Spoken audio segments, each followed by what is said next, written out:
Honeywash Day. Good morning, Chairman, ranking members, members of the committee. First of all, I want to thank you for this opportunity to testify on this matter today. My name is O.J. Semans Sr. I'm an enrolled member of the Rosebud Sioux Tribe, and I am the Executive Director of the Coalition of Large Tribes.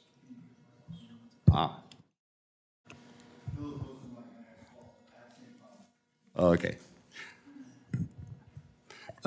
So, in order to be a member of the Coalition of Large Tribes, you have to meet a certain criteria.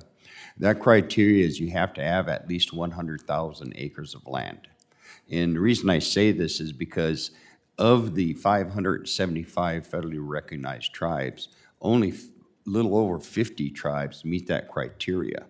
And those tribes actually control 95% of the tribal lands. And I think that's really important to let you know that as we go along, when we start talking about cases in Indian country. Today, I want to focus on some real practical solutions, but I also want to start off by thanking FBI Agent Director Kash Patel for his focus on MMIPs and his actual meeting with co-executive officers back in July of 2025. We also appreciate his Operation Not Forgotten in the efforts to send FBI personnel to Indian country to address violent crimes and missing people. Now, I think what's really important that he's done that is the commitment must become measurable, repeatable, and permanent. GOAT specifically appreciates the Special Order 3450 that launches an Indian country violent crimes task force to strengthen law enforcement conditions or coordinations and protect families, and to confront violent crimes and drug activity in Indian country. The order's direction that BIA coordinates with DOJ, FBI, tribal police, and other programs actually gives Congress here a practical implementation framework for this hearing moving forward. One thing I want to say, because this is about MMIPs, is we have to say their names. Ella Mae Begay, Navajo Nation, MMIP. Navajo Nation. Thomas Rock Road Jr., Northern Cheyenne, homicide. Tylen Valandru, who was a honor student within his school, is homicide, and he's from the Rosebud Sioux Reservation. Savannah Standing Bear, she is also from the Rosebud Sioux Indian Reservation. And just last Father's Day, we had Stephen Lopez, a 10-year-old Pine Ridge boy who was shot in the head on Father's Day while he was sitting in his living room.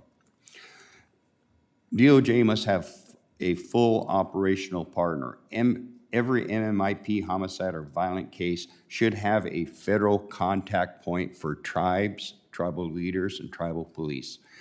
They should be able to engage the U.S. Attorney's Office in a rapid response. We should have timely forensic support, family communications, written coordination protocol from DOJ, FBI, BIA, tribal law enforcement, and victim service providers. 3450 should now implement, and I think this is really, now that it's implemented, is really important, is that it has to have tribal governments as full partners moving forward. They know their people, they know their area, and they need to be a part of the system, having federal contact points, written escalation protocol, after action reviews, transparent metrics, in a formal mechanism for tribes and families to evaluate stalled MMIP homicide and violent crimes. One of the things I want to talk about real quick is we saw this problem years ago as the Coalition of Large Tribes, and we set up an MMIW training where we brought in VDAC, we brought in BIA, we brought in the Academy, we brought in domestic violence people, and we had 3-day training giving them the basics of investigations.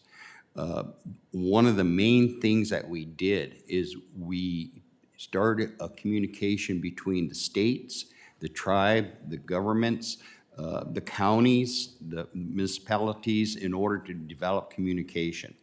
The only other thing I want to say real quick before I run out of time is VAWA needs to be enforced, and we do have a solution for jurisdictional issues. Thank you. Thank you very much.